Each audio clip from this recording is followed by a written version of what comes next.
আপনাকে কি করে ভালো না বাসি ইয়া রাসূলুল্লাহ। যখন আপনি আমাকে ভালোবেসেছেন সেই 1400 বছর আগে, যখন আপনি আমাকে মিস করতেন, আশা করতেন যেন আমার সাথে দেখা করতে পারেন, অথচ তখনও আমি জন্মই হইনি। সেদিন সাহাবীরা আপনার চোখে পানি দেখে বলল, ইয়া রাসূলুল্লাহ, আপনি কাঁদছেন কেন?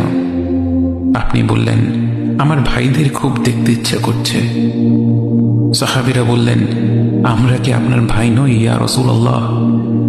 আপনি বললেন, না, তোমরা আমার সাহাবী।